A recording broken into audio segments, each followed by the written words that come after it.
And although they're only a couple of miles apart, both are in different towns. The village of East Syracuse falls within the boundaries of the town of DeWitt, and the village of Minoa is in the town of Manlius. Both of these villages have so much in common, but there's no question that the development of the railroad had a major impact on these villages. Hi, I'm Penny Garrow, and we're going to make you feel more at home in Minoa and its neighboring village, East Syracuse. A native of Minoa, Noel Hotchkiss authored the historical guide to this village by the railroad. Here's to Old Minoa. The title, by the way, is taken from the old high school alma mater. In 1839, they opened the railroad, Syracuse and Utica Railroad, later the New York Central, and it made Minoa. It was originally called Manlius Station. It was the railroad station for Manlius. Eventually, because of the confusion in the mail, they, about 1895, renamed the village, or the hamlet, Minoa, so that they would have a separate name. The railroad made Minoa and sustained it probably until the middle 1950s, when it became an integral part of the Syracuse metropolitan area, the bedroom community that was already discussed, and it now is a suburban place. People like Dr. Rood and others who were residents in the community at that time allegedly saw a name on a boxcar that resembled Minoa, and they decided that would be a good name for the hamlet. Many of the early pioneers of Minoa emigrated from the German-French border of Alsace-Lorraine. Like other central New York communities, the Erie Canal and the inexpensive land attracted many of the early settlers, including Minoa's first. Felix Fieselmeyer or Fiesenmeyer, depending on which publication you read, he settled in this area in 1825. You have to remember the Erie Canal opened then, and this was kind of a backwater area. He just found some cheap land in the swampy areas to the north and settled in. I don't think there was any particular reason he settled in this spot, but once you have a settler, another few settlers begin to come in, and then with the opening of the railroad, that was the nucleus for continued growth in the area. I am one of the two people left, or my family is. The Oot family and the Shupp family came over here from Alsace-Lorraine in the 1830s. They came from New York up on the Erie Canal and were headed for Buffalo. But they ran out of money at Manlius Center and were put off the boat. And that is why you see Shupp's Corners. There were 3 Shupp Corners because the Marcus Shupp that came over here had 8 boys, and they all started their farms. The completion of the Syracuse-Utica Railroad in 1839 gave quite a boost to this tiny hamlet, which was then known as Manlius Station. For many years, the railroad supported this area. In the early 1900s, the railroad switching system handled as many as 60 eastbound trains out of Minoa, but that number dwindled to 14 in the early 1960s. Today, Conrail still operates a railroad switching station, but Minoa has changed from a railroad community into a bedroom community. Many of the villagers still operate businesses here in Minoa, and they are committed to the future of their community. The first owner of the building, which houses Green's True Value Hardware, was Clayton Flanagan, an early president and village justice of Minoa. Coincidentally, the store's present owner, Peg Green, is also a village justice. My husband and I bought this business about 9.5 years ago, so we're going into our 10th year, and we bought it from Mr. Hayes, Otto Hayes. The building itself, we just found out, after checking into it rather thoroughly, that it actually was started in around 1913, okay, but became pretty well established by the 1920s. And that's the date that I've always been given, that it was established in the 20s. And Mr. Flanagan started the business, as I say, in the teens, and then developed it into the 20s. It was eventually then sold to Mr. Brown, and then to a Mr. Scott, and then to Mr. Hayes, and then eventually to us. So that's kind of the history behind it. It's always been a hardware store, and been in business and doing very well here for 9.5 years, and we've enjoyed it. For 10 years, Peg Green taught 9th grade social studies at the Minoa School, a career which helped prepare her for her role as village justice. The former justice was retiring. I became aware of the fact that there was an opening. Really didn't give it too much thought at first.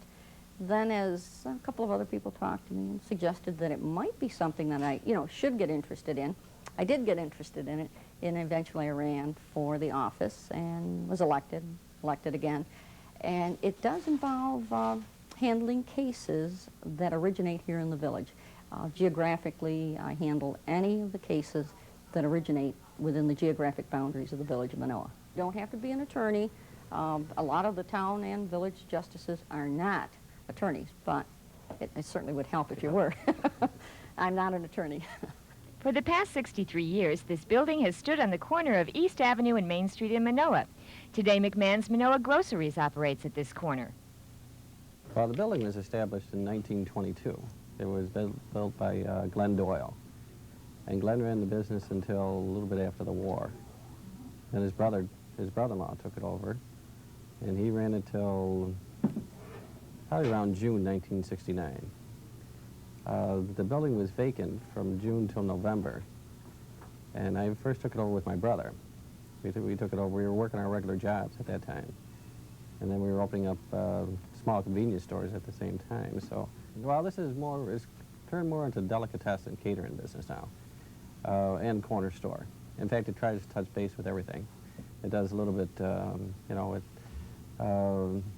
strictly for convenience. The store itself is strictly for convenience. And the part that's growing the most is in the deli and the catering business part of it.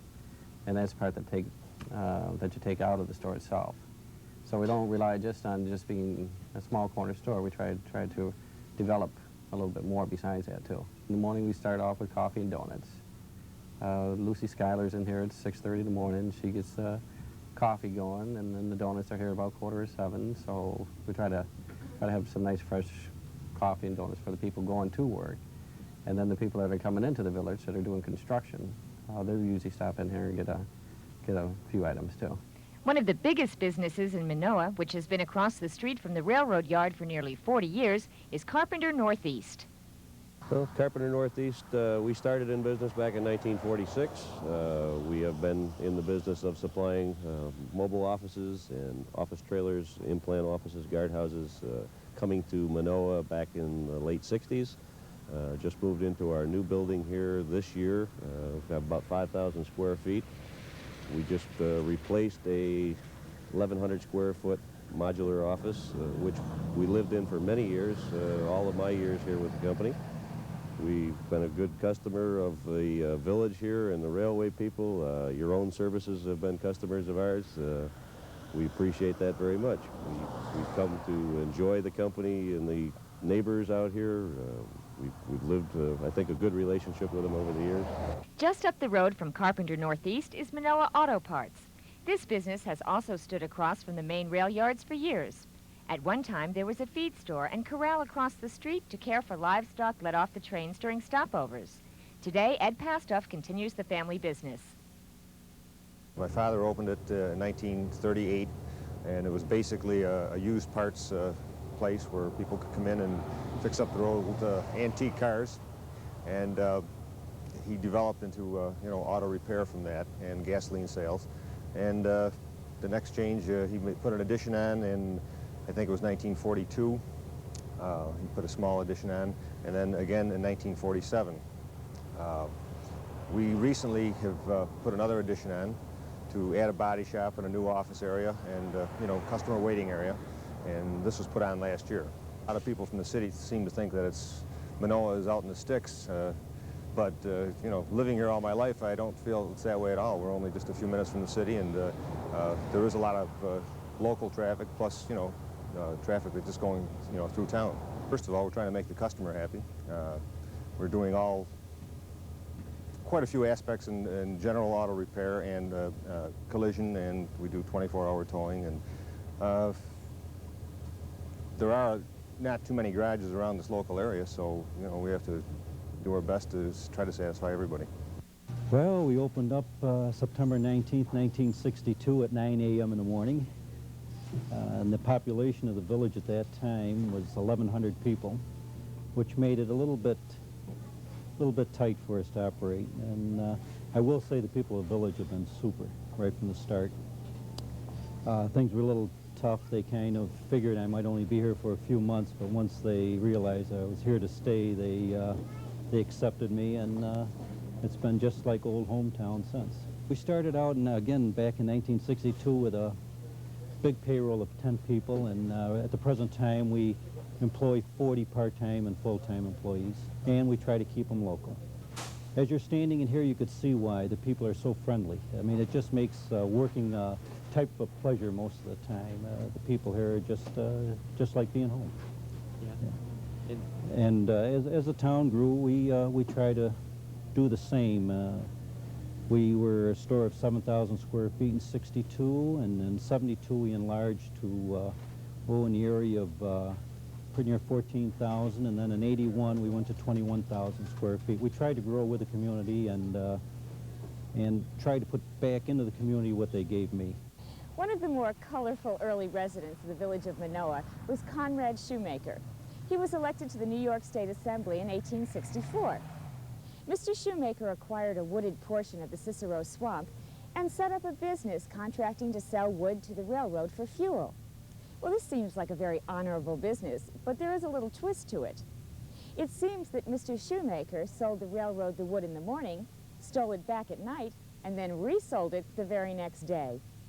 With this wood, Mr. Shoemaker built a house, but then it burned a few years later, and reportedly he said, "The devil gave it to me, and the devil took it away." Well, the next house he built was that of brick, and it stands now as the home of the Masonic Temple in the center of the village. We'll be right back.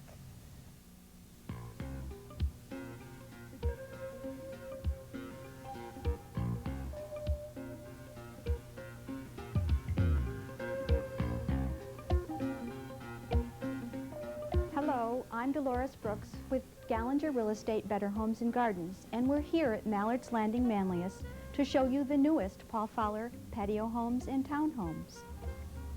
Paul Fowler's excited to be here at Mallard's Landing. He has the ability to offer, in this location, both contemporary and traditional designs in 1- and 2-story townhomes.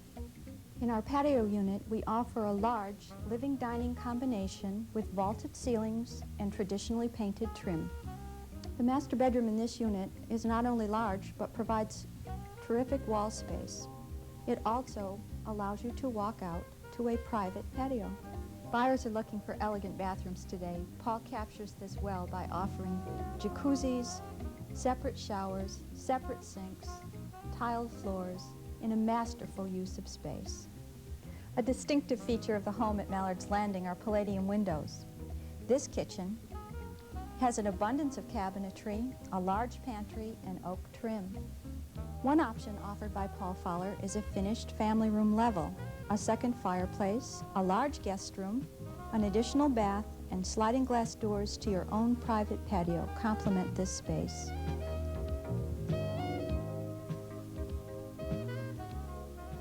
Our patio homes are priced from $114,500, and our townhomes are priced from $112,100.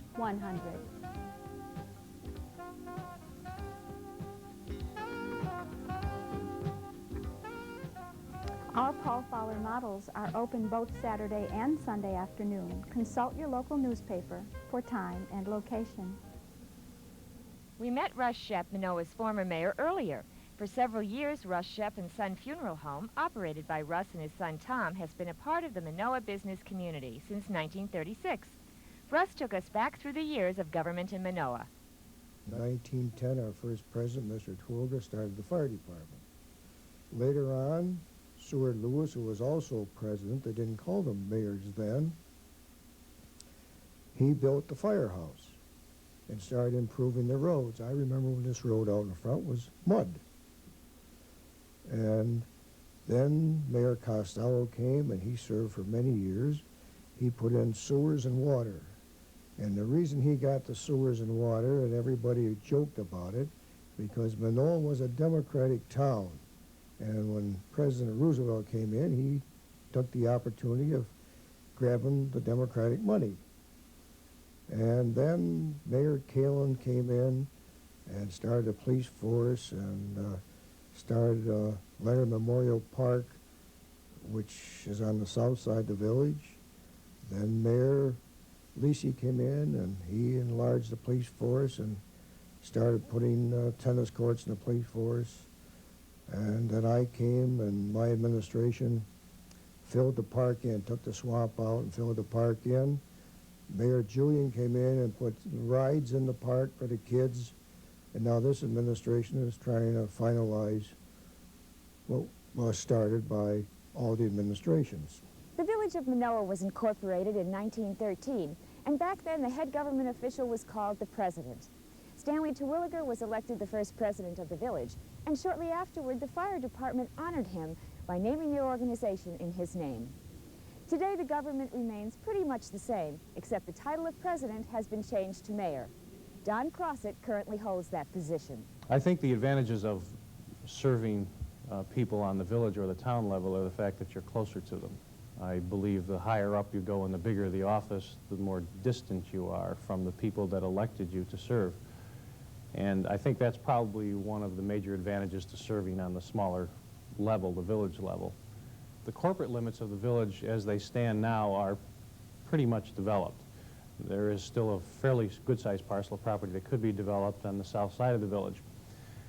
But the village itself, even though the corporate limits are now pretty much used up, has grown tremendously in the past 10 years. From 1970 to 1980, we were the fastest growing village in Onondaga County, largely due to subdivision development, Royalton Square and Canterbury Woods. So we now number, in round numbers, probably at this time, 4,000 people in the village. I don't like big politics. I like something on the local level where I know the people I'm talking to and I know what I'm talking about. I don't have to guess. Well, I moved here because it was a residential community. It wasn't a business or an industrial community. What kept me here was that, well, I got involved in the things going on in the village, both church activities and fire department. I got to know so many people that I never even thought after a short time of moving away. It became my home. That's all there was to it. I was a union president of a railroad, and I saw the opportunity to run for trustee because I feel if people don't get involved, then you don't get good people to take charge. It's an opportunity, and I was very happy to be able to run. And it was a fine place to live. It's more or less a bedroom community, but it's a fine place to live. We have all the services that a city has. We have sewer, we have water, good roads, good trash collection. Take fine care of our streets. It's a fine place to live. Well, I think every person has a responsibility to be involved with your village, your town, wherever you happen to live. I think it's a civic responsibility. And at the time I got involved, Don Cross and I had talked about it, and we thought we would like to be involved, and maybe two goals that we could think of would be to upgrade the DPW and the police department, and that's originally what we got involved for. The reason we got involved was for those two aspects. There is a lot of interaction with the people of the village. They feel very free to give us a call when they have a problem, you know, and a good example of that was here a couple of weeks ago when we took some stop signs away from some of the people in the village, and they made their wishes known. They came up here in force and told us that they wanted their stop signs back, and it took us almost less than 24 hours to get them back for them. But, you know, that's the way I like it, because they tell us we're here as their servant, you know, and I really strongly feel that. And as long as we can do something for the good of the village, I think we try very hard to do that. The village is very progressive in their thinking, and just recently has purchased a computer. To date, we have all our water billing on computer. It has made it very easy for my deputy clerks to process the water bills, all done automatically. And in January, we'll be doing our own payroll.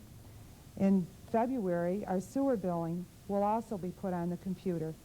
And over the next 2 years, we anticipate putting all the village records on computer, thereby having an access to them more readily than presently. Minoa is basically a residential area.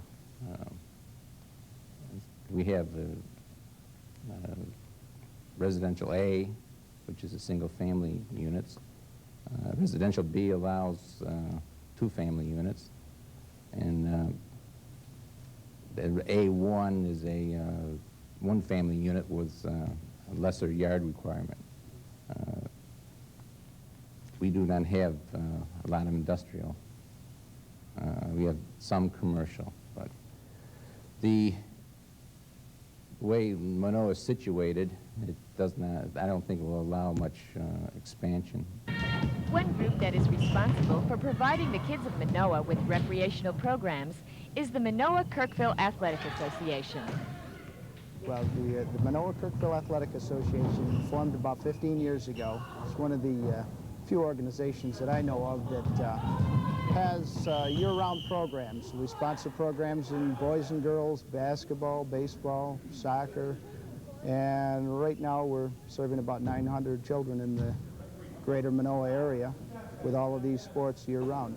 And we've had kind of enjoyed seeing some of the kids grow up. In fact, I went to a game the other night at the high school, and I think of the 11 kids on the team, I had coached 7 of them, so kind of rewarding to watch them. Minoa's library is a proud resource of the village. The library has done some moving around over its 50 years in existence. Well, it was started in one room in the village hall and then moved to a slightly larger room, not a broom closet the second time. And then it moved to the old Methodist church when the new church was built and shared the space with the post office. And at that time, the library also functioned as the elementary school library for Minoa, and the kids would come in on a weekly or bi-weekly basis, and they provided the librarian, which was very helpful. When the new school was built, this building, which had been used as a kindergarten, had been built by 3 or 4 residents who designated it to revert to the village's possession for use only as a library. And so we remodeled and took out walls and put in glass so that we could see across, and we've been in here 20 years now. Times have changed since Charles Lowe led the Minoa Police Department back in the 1940s. Recently, the police departments of Manlius, Fayetteville, and Minoa combined to form one department serving the town of Manlius and the 3 villages. Former Minoa Police Chief Leo Capria now leads up the new force. What I'd like to do is be able to provide the best possible police service in the most cost-effective manner. And in doing that, I like to set the tone for being service-oriented rather than enforcement-oriented. Naturally, there are some times when you have to resort to the authoritative approach for the criminal element, but the fact of the matter is that 90% of the people are law-abiding, and 80% of your calls for service are non-criminal in nature anyway. So our approach to it is that to be able to provide service to the folks that live in the area. In 1913, the Minoa Hose Company adopted the name of the village's first president, Stanley Terwilliger, and has since grown to an all-volunteer group of 60 active members, headed by Chief Dave Mathis. The fire department, I think, is probably one of the best in Onondaga County, barring none. Our people are really dedicated people.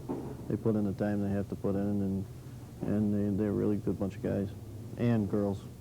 In 1928, when I first came here, they had gotten their first motorized piece of equipment.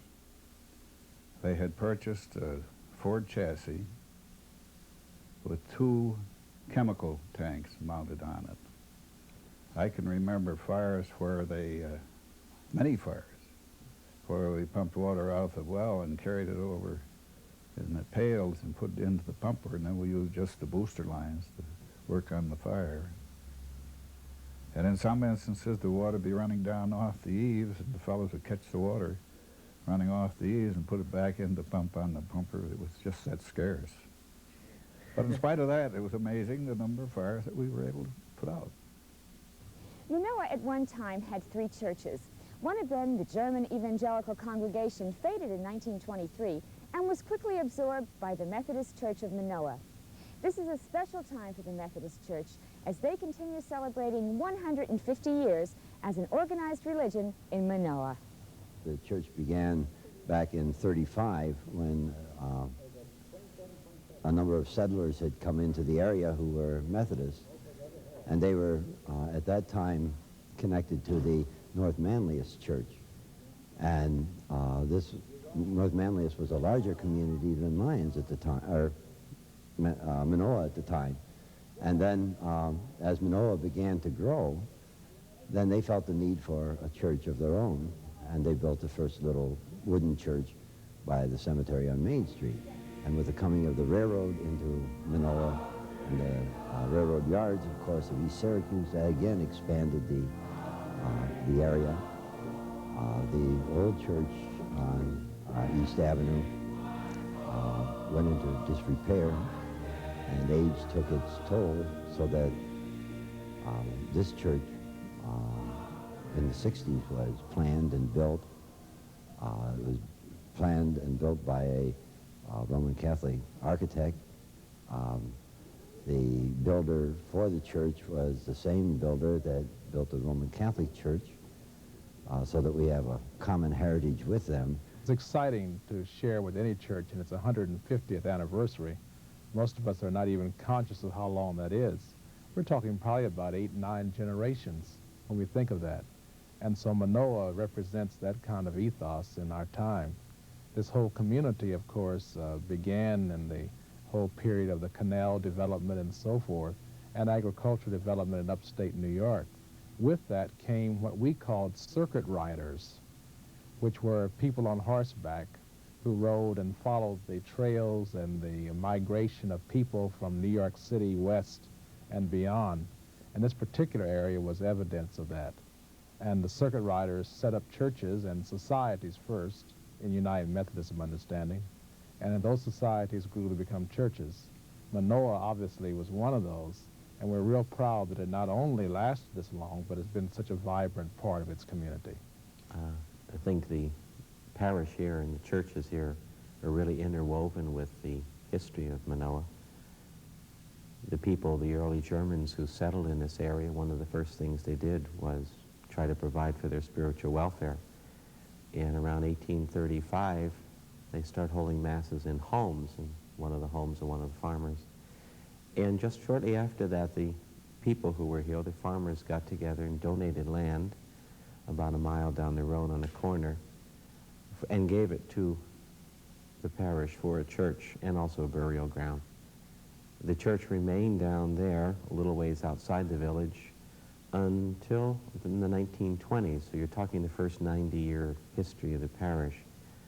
While it was there, the church did burn down in the 1870s, was rebuilt there, and then in the 1920s, literally hauled by horses and logs up into the present area of the village itself, which is where it is now, replacing what had been here, which was the village school, which got picked up and moved behind us and became the parish hall. So, as far as buildings go, this present structure again replaced another church that was destroyed by a second fire in 1940. And this present church here has been here since then, so about 45 years the parish has used this building in which to worship. Down the street from St. Mary's Church is St. Mary's School, which enrolls children in grades K through 8. The school was built in 1962 as an answer for a need in this area to provide a Catholic school education for the youngsters in Minoa, Chittenango, and the Bridgeport area. Over the last 20-some years, we've had a very high enrollment, up to 278 at some times. Our students have a reputation for being kind, and it's something that we are the most proud of. Rather than emphasizing academics, we try to teach each of our